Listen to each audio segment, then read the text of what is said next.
Hello guys, ഞാനിപ്പോൾ നിൽക്കുന്നത് കൊല്ലം ജില്ലയിലെ പ്രശസ്തമായ ശ്രീകൃഷ്ണസ്വാമി ക്ഷേത്രമായ മുഖത്തല ക്ഷേത്രത്തിലാണ്.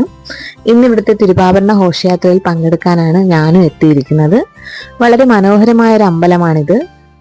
മുരനെന്നു പേരായ അസുരനെ വധിക്കുവാനായി പ്രത്യക്ഷപ്പെട്ട മഹാവിഷ്ണുവിനെയാണ് ഇവിടെ നമ്മൾ മുരഹരിയായി ആരാധിക്കപ്പെടുന്നത്. മുരാസുരനെ വധിച്ച ശേഷം അതിന് സമീപത്തുള്ള പ്രദേശം മുഖത്തല എന്ന പേരിൽ അറിയപ്പെട്ടു. മുഖവും തലയും വീണയിടം എന്നതിനാലാണ് ഇതിന് മുഖത്തല എന്ന പേര് ലഭിച്ചത്.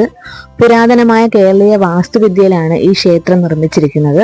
കരിങ്കല്ലിലും കല്ലിലും കടഞ്ഞെടുത്തിരിക്കുന്ന മനോഹരമായ ശില്പങ്ങൾ ക്ഷേത്രത്തെ ആകർഷകമാക്കുന്നു. ഇവിടുത്തെ കൊടിമരത്തിന്റെ വിളക്ക് തറയിൽ ദശാവതാരങ്ങളെ കൊത്തിവെച്ചിട്ടുണ്ട്.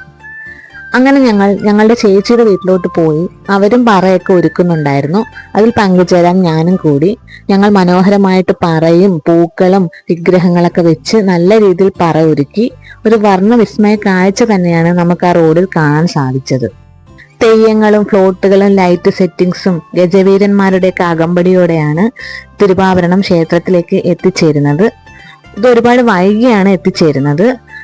നമുക്ക് ആ റോഡിലൂടെ സഞ്ചരിക്കുമ്പോൾ തന്നെ ഒരു പോസിറ്റീവ് വൈബാണ്. കാരണം എല്ലായിടത്തും മുക്കിനായിട്ട് പറകളെല്ലാം നല്ല മനോഹരമായിട്ട് ഒരുക്കി വെച്ചിട്ടുണ്ട്. അത് കാണുമ്പോൾ കണ്ണിന് നല്ലൊരു കാഴ്ച തന്നെയാണ്.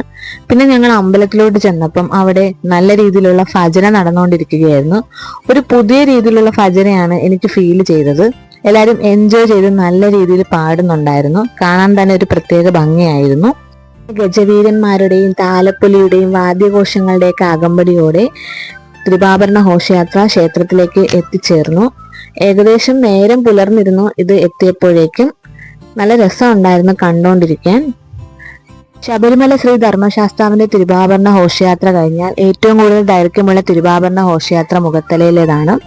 അങ്ങനെ ഗജവീരന്മാരുടെ അകമ്പടിയോടെ തിരുവാഭരണ ഘോഷയാത്ര ക്ഷേത്രത്തിലേക്ക് എത്തിച്ചേർന്നു. ഒരു ഐശ്വര്യം ഉണ്ടായിരുന്നു കണ്ടുകൊണ്ടിരിക്കാൻ. എല്ലാവരും നല്ല ഭക്തിസാന്ദ്രമായ ഒരു നിമിഷമായിരുന്നു അത്.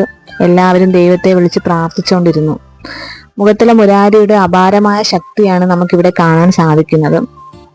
ക്ഷേത്രത്തെ പറ്റി പറയുകയാണെങ്കിൽ ഒരുപാട് കാര്യങ്ങളുണ്ട്. ഏകദേശം 2000-ഓളം പഴക്കം ഈ ക്ഷേത്രത്തിനുണ്ട്. പോലീസുകാർ ഭഗവാന് ബഹുമാന സൂചകമായി ഗാർഡ് ഓഫ് ഓണർ നൽകുന്നതാണ് നമ്മളിപ്പോൾ കണ്ടുകൊണ്ടിരിക്കുന്നത്. വളരെ മനോഹരമായിട്ട് അവരവരുടെ കൃത്യം നിർവഹിച്ചു. അതിനുശേഷം തിരുവാഭരണം ക്ഷേത്രത്തിലേക്ക് ഉള്ളിലേക്ക് കൊണ്ടുപോകാനുള്ള തയ്യാറെടുപ്പാണ് ഇവിടെ നടന്നുകൊണ്ടിരിക്കുന്നത്. എല്ലാവരും നല്ല രീതിയിൽ പ്രാർത്ഥിച്ചുകൊണ്ടിരിക്കുകയാണ്. അങ്ങനെ ആനയുടെ മുകളിൽ നിന്നും തിരുവാഭരണം താത്തിറക്കി ക്ഷേത്രത്തിനകത്തേക്ക് കൊണ്ടുപോയിക്കൊണ്ടിരിക്കുകയാണ്.